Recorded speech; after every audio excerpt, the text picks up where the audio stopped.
Olá!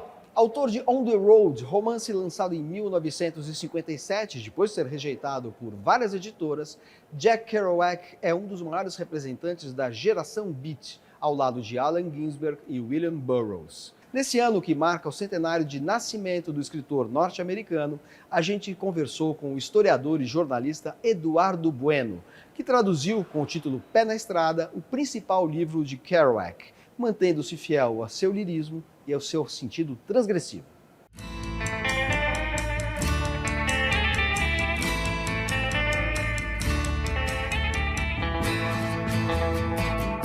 Esse ano a gente comemora o centenário do Jack Kerouac. E assim, você é tradutor do On the Road. Por que esse livro é considerado a Bíblia da geração Beat? Bom, porque na verdade foi o primeiro livro, né? Não foi o primeiro, na verdade, porque Hal, Uivo, o poema do Allen Ginsberg, antecedeu um pouco a publicação. Mas o estilo por excelência, né? Aquele fôlego narrativo avassalador, né? Aquela coisa sem ponto, sem parágrafo, né? Aquele jorro, aquele fluxo de consciência que ia caracterizar não apenas a literatura beat, mas o comportamento, a vida, o estilo de existência do que viria a se chamar a geração beat, que na verdade começa a se chamar ali mesmo, quando o livro sai, né? Ele é o primeiro, ele é o início de tudo isso. E foi um livro que teve um impacto muito grande, inclusive de venda, né? Embora o Uivo tenha vendido bem também, porque estupidamente o livro foi proibido, né? Às vezes é bom quando esses estúpidos proíbem arte, né? Porque em torno da proibição se forma um movimento de contestação àquela proibição, né? E o livro acaba ficando mais famoso do que talvez fosse se não tivesse essa proibição, né? Então realmente é a tal... O Jack odiava esse chavão, né? Ele odiava qualquer chavão. O chavão Bíblia da geração Beat ele odiava mais ainda. Mas é assim que ele ficou conhecido, é assim que ele é chamado, e é isso que ele foi mesmo, né? A Bíblia da geração Beat. Eu sigo rezando por ela até hoje.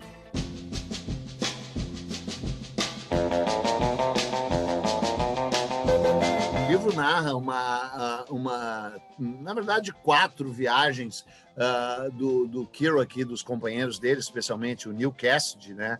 Que no livro se chama Jim Moriarty. E é engraçado, as pessoas não sabem que Moriarty, ele tirou o nome daquele arqui-inimigo do Sherlock Holmes. Uhum. Moriarty. Sim, professor Moriarty. Uhum.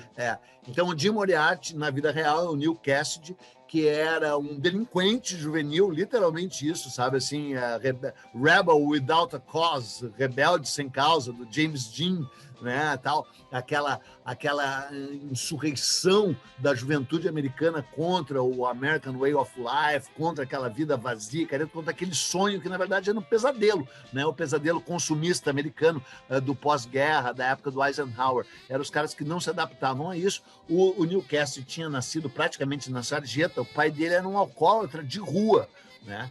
E aí ele acabou no reformatório, né?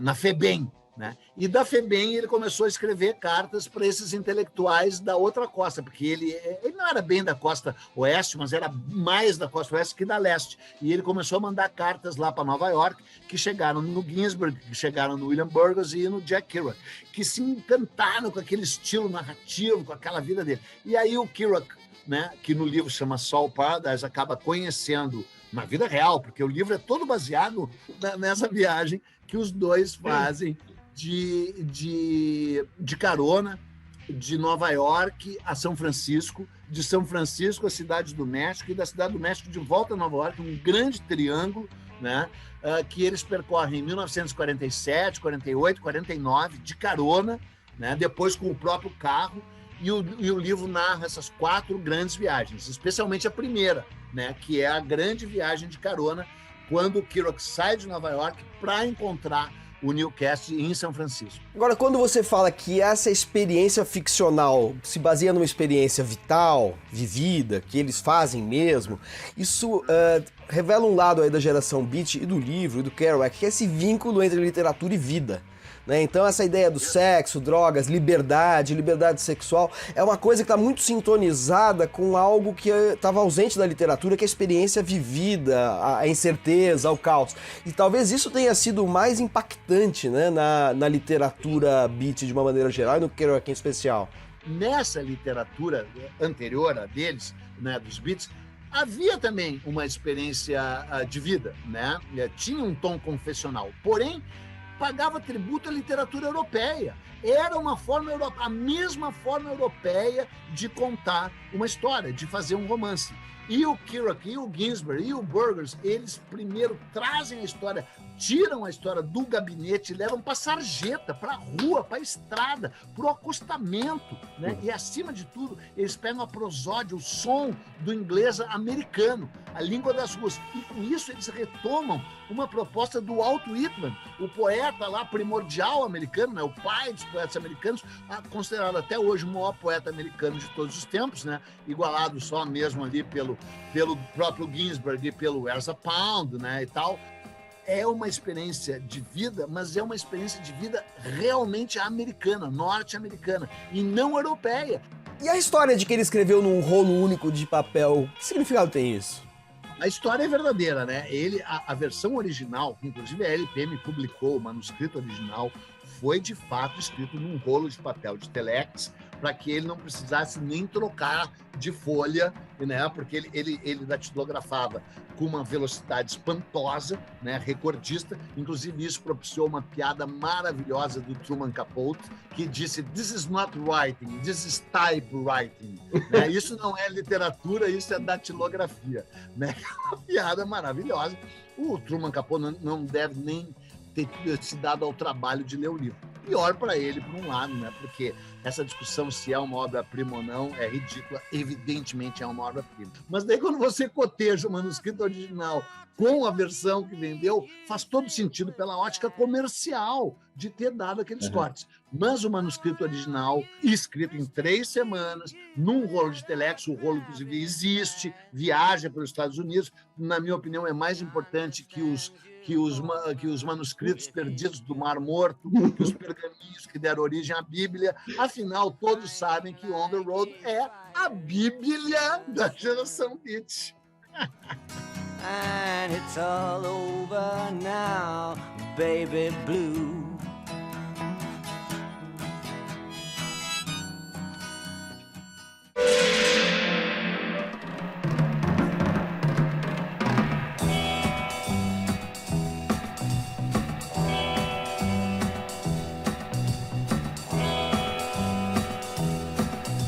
Se On the Road é a Bíblia da geração Beat, o movimento tem outros evangelhos, tão profanos quanto o romance de Jack Kerouac. O poema Uivo, de Allen Ginsberg, e o romance Almoço Nu, de William Burroughs, são obras igualmente representativas dessa estética libertária e anárquica que surgiu nos Estados Unidos dos anos 50 e à qual se associam ainda nomes como Gregory Corso e Lawrence Ferlinghetti.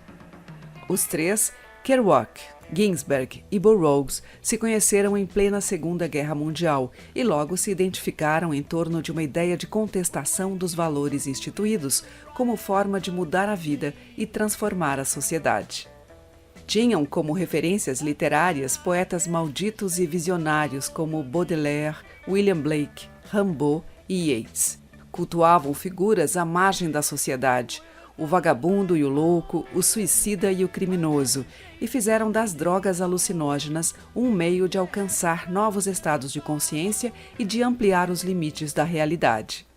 Entre rituais de sexo livre, internações psiquiátricas e prisões, eles anteciparam a contracultura dos anos 60. E quando a contestação dos costumes se politizou em manifestações pacíficas contra as guerras da Coreia e do Vietnã, os Beats se tornaram uma referência de insubordinação associada a uma utopia que aparece principalmente na obra de Allen Ginsberg.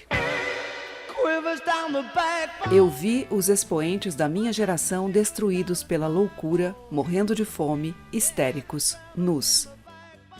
Os versos livres que abrem o poema Uivo num tom messiânico desencadeiam um longo fluxo de iluminações que anunciam êxtase, a partir da sordidez e da inadequação. Em comparação com a poesia de Ginsberg, a prosa de William Burroughs investe num sentido mais nihilista, desesperado, do desregramento e da excentricidade. Seu maior romance, Almoço Nu, é uma colagem descontínua de episódios de alucinação orgiástica e enfrentamentos com os dogmas da ordem estabelecida, reafirmando a vocação beat de fazer da literatura um instrumento mágico, ainda que autodestrutivo, para produzir novas formas de vivência individual e social.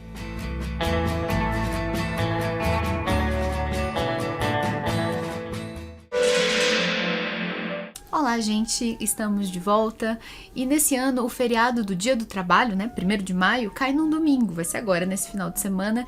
E eu tava pensando sobre a ambiguidade dessa situação. A gente vai ter o dia criado para celebrar a luta dos trabalhadores por condições de trabalho mais dignas, por jornadas de trabalho mais justas, um dia marcado por protestos, marcados pelas idas às ruas e pelas mãos ao alto. Vai cair no domingo, o dia do ócio, o dia da preguiça, o dia de não fazer nada. Eu achei essa mistura tão interessante que não pude não pensar em Macunaíma, a grande obra de Mário de Andrade, o herói sem nenhum caráter, que tem como bordão, que ele repete durante toda a história, a célebre frase: "Ai, que preguiça", foi a primeira frase dita pelo herói ainda criança. Algumas pessoas, quando leem Macunaíma, se sentem incomodadas, quase ofendidas. Como assim um brasileiro, o herói da nossa gente, o herói que tem traços indígenas, negros e europeus, como assim ele é o grande defensor da preguiça? Ora, mas que representação mais injusta do povo brasileiro, que é muito trabalhador. Quem pensa assim até tem uma certa razão, mas a gente precisa lembrar que Mário de Andrade estava escrevendo esse livro numa época em que a ideologia oficial do Brasil era completamente importada de parâmetros estrangeiros e achava que a preguiça, o não fazer nada, a improdutividade era a mãe de todos os vícios, era a fonte de todos os problemas nacionais e associava a nossa natureza mais calorosa, mais amigável, mais malemolente, mais sensual e mais inconsequente com a preguiça, com a improdutividade e logo com a inferioridade do povo brasileiro. Ao trazer um herói que celebra o não fazer nada como um princípio, ele está fazendo uma grande provocação àqueles que julgam que os seres humanos só têm valor por aquilo que produzem. Essa é uma forma de pensar que permanece existindo até hoje. Hoje até piorou a situação, a gente costuma associar a preguiça à falta de caráter, à falta de disciplina e pior ainda, o desejo de não fazer nada é até associado à depressão, que é uma doença séria, uma doença que precisa ser tratada. Então, se Mário de Andrade incomodou em 1928, a gente pode dizer que ele continua incomodando ainda em 2022. E é por isso que até hoje é tão interessante decifrar esse herói ambivalente, preguiçoso, criativo, adorável e também que não presta, que não vale nada. Macunaíma ainda é uma obra que tem muito a nos dizer sobre nós mesmos e sobre a nossa incapacidade de nos compreendermos enquanto povo brasileiro. Um beijo a todos, gente. Bom feriado para vocês e a gente se vê no próximo vídeo. Até mais. Com tradução de Maurício Santana Dias, Trabalhar Cansa é o livro em que Cesare Pavese renovou a lírica italiana, captando o universo da vida comum com uma poesia narrativa.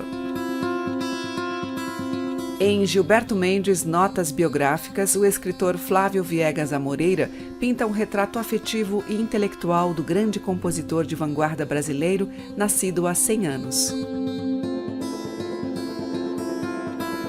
Pássaros na Boca e 7 Casas Vazias reúne 2 volumes de contos de Samantha Schweblin, argentina que vem desdobrando a tradição da literatura fantástica. E Mansfield Park, romance clássico da inglesa Jane Austen, é relançado na tradução de Raquel de Queiroz.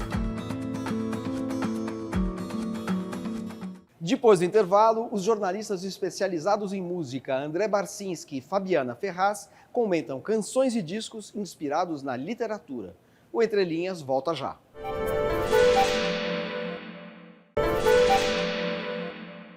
De David Bowie a Emicida, obras literárias de escritores como George Orwell, Camões, Guy de Maupassant e Thomas Mann fascinam diferentes gerações de músicos. O Entre Linhas conversou com os jornalistas André Barcinski e Fabiana Ferraz sobre canções e discos inspirados em livros. A relação da literatura com a música é histórica, na música clássica, principalmente com as óperas. A relação da música popular brasileira com a poesia brasileira também é histórica, todo mundo conhece. Como é que é a relação da música pop, do rock, com a literatura? A música pop, quando ela surgiu, ela era uma música muito escapista, era uma música basicamente feita para um público adolescente. O primeiro ídolo pop considerado é, por incrível que pareça, o Frank Sinatra, né? Porque foi o primeiro ídolo que cantou para um público adolescente, digamos assim. E a primeira geração do pop no mundo é a geração dos pioneiros do rock americano. Bom, e aí a gente chega na virada dos 50 para os 60 e você tem uma geração de grandes artistas da música pop que faz letras e faz uma abordagem mais sofisticada da música, né? Então você tem, por exemplo, o Bob Dylan, cujo nome ele tirou do Dylan Thomas, né? O nome dele é Robert Zimmerman. Você tem o Leonard Cohen. Você tem, inclusive, os Beatles, né, que surgem na Inglaterra no início dos anos 60 e no início da carreira faziam música mais escapista, música mais de diversão e logo depois começaram a fazer músicas inspiradas em Lewis Carroll. Quando você ouve músicas tipo I Am The Walrus, quase todo o disco Sgt. Pepper's, aquilo ali é Lewis Carroll total, ele sempre citou isso, né? Quer dizer, sempre foi uma influência dele também. Somebody calls you, you answer quite slowly. A girl with kaleidoscope eyes. Depois, na virada dos 60 para os 70, tem um outro fenômeno, né? Que é o fenômeno do pop, digamos, orwelliano ou huxleyano, né? Que é o pop ligado a temas como o Big Brother, como a vigilância, como a paranoia. Então, esses autores, tipo George Orwell, Aldous Huxley. David Bowie sempre foi um cara ligado não só em literatura, como em futurismo, que isso é uma coisa importante também, né? Porque muita música pop, ela é ligada numa literatura saudosista. O Bowie não. O Bowie sempre foi um cara que olhou para frente. Então, quando você vê os discos do Bowie do final dos anos 60 em diante, quer dizer, era um cara que estava muito ligado ao que estava acontecendo naquela hora. E aí, quando ele tem essa virada para a fase glam dele, nos anos 70, que ele cria o Ziggy Stardust, ele faz alguns discos, tipo Aladdin Sane, o Diamond Dogs, que são discos inspirados por visões totalitárias do mundo. Ele já estava pensando nisso, né? Então ele fez, por exemplo, uma música chamada 1984.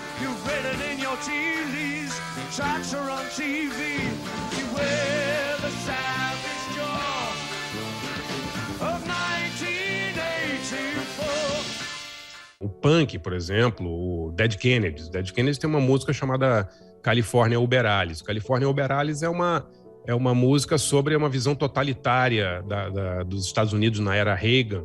E boa parte da letra é tirada de George Orwell. Na virada dos 60 para os 70, tem um interesse muito grande por ocultismo. Então, autores como o Aleister Crowley, por exemplo, ficam muito famosos no mundo inteiro. Outro exemplo é um exemplo brasileiro, né? Quando a gente pensa nos discos que o Raul Seixas e o Paulo Coelho fizeram entre 73 e 76, a influência do ocultismo, do Crowley, é evidente, né? São discos que, eu estou falando do Krieg Rabandolo, que é de 73, do Gita, de 74, o Novo Aeon, de 75, e o Há 10 Mil Anos Atrás, que foram os 4 discos que o Paulo Coelho fez junto com o Raul. São discos inspirados inteiramente pela filosofia e pela literatura do Aleister Crowley, né? Hoje eu vou lhe mostrar. Saindo um pouquinho das distopias do tipo Orwell, Huxley, às vezes a gente descobre clássicos da literatura que vão para a música. É o caso, por exemplo, do Morro dos Ventos Uivantes, que tem uma espécie de adaptação pela Kate Bush, né? Você lembra de casos semelhantes?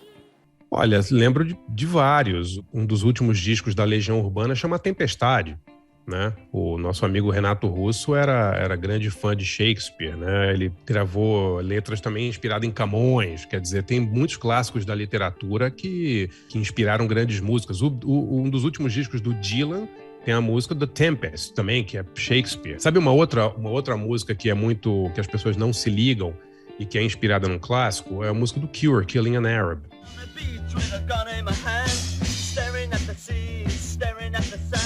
Ela foi feita em homenagem ao Camus, né? O Robert Smith era grande fã. Quando você lê a letra e você se lembra do livro, é muito engraçado. Ele está descrevendo passagens inteiras do livro, né?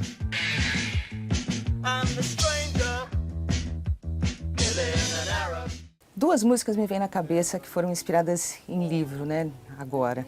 Uma delas é Caçador de Mim, que é lindíssima letra, que foi eternizada na voz do Milton Nascimento, dos compositores Sérgio Magrão e Luiz Carlos Sá. E a inspiração que eu descobri recentemente para essa letra do Luiz Carlos Sá veio do livro O Apanhador no Campo de Centeio, né? Por tanto amor, por tanta emoção, a vida me fez assim. Outra música também, que é lindíssima, que foi inspirada no clássico Dom Casmurro, foi Capitu, do Luiz Tati e da Nausete. E ele traz essa coisa da feminilidade, né, do poder feminino, assim, do encanto, né, com o feminino, para a contemporaneidade. Então ele fala de um lado vem você com seu jeitinho, abre e pronto, me conquista com seu dom. De outro, esse seu site petulante. Então ele traz a Capitu para o mundo moderno, né, www.poderosa.com. Essa letra, para mim, quando eu escutei, eu fiquei arrebatada por essa letra, porque fala muito do feminino, né? Capitu, a mulher em milhares. É linda demais. Você é virtualmente amada, amante. Você real é ainda mais tocante. Não há quem não se encante. Tem um exemplo que também é muito impactante da letra de Ismália, que o Emicida gravou no recente trabalho Amarelo. Ele se inspirou em Ismália, que é um poema do poeta mineiro Alfonso de Guimarães, e foi publicado esse poema em 1923. E ele traz, né, para agora, 2020.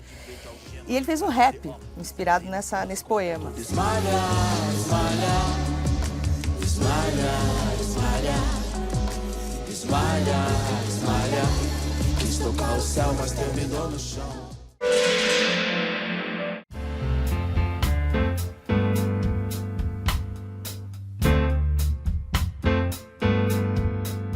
Um livro que eu estou lendo, que eu indico fortemente, é a biografia do Lula, do Fernando Moraes. Essa personagem que é tão importante para se compreender a história do Brasil, tão amada, tão odiada. É fundamental que se leia, que se conheça. O que me levou a ler foi buscar conhecer um pouco mais da história, das diferentes trajetórias que construíram essa personagem. Então aqui ele fala um pouco das disputas políticas, mas ele fala também de uma dimensão familiar, de uma dimensão humana. Então é pensar os políticos não apenas como uma dimensão distante, mas pensar os seres humanos que estão por trás do poder.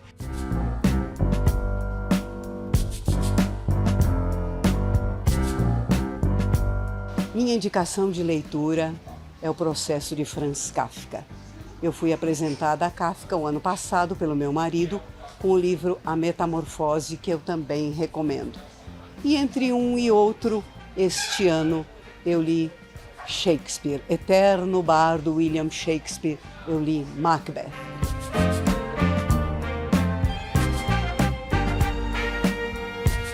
A minha indicação é o Escute as Feras, da autora francesa Natacha Martin.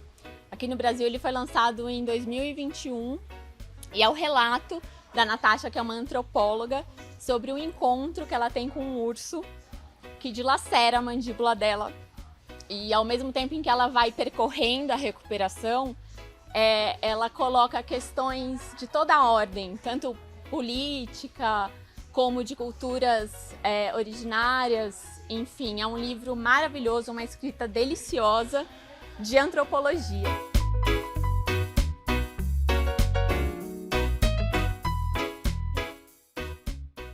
O Entre Linhas termina com trechos do bate-papo de Antônio Abujamra com o poeta, ensaísta e tradutor Cláudio Willer, no programa Provocações de 2003. Nascido em São Paulo em 1940, Willer é um escritor frequentemente associado à geração beat e autor de Anotações para um Apocalipse, Estranhas Experiências e Dias Ácidos, Noites Lisérgicas, entre vários outros livros. Até semana que vem. Olha, o Abujamra começou me perguntando sobre leituras. Vão atrás dos livros, descubram aquele autor com o qual vocês se identificam, que vocês sentiram que fez a cabeça de vocês, descubram sua própria identidade através da literatura. O instrumento de relação com o mundo e de descoberta do mundo e de vocês mesmos é, em primeira instância, a palavra, não é? Então, eu acho que ao ler poesia aqui, ao trabalhar com poesia, nós estamos mexendo com algo essencial e que pode ser essencial e fundamental para todos vocês.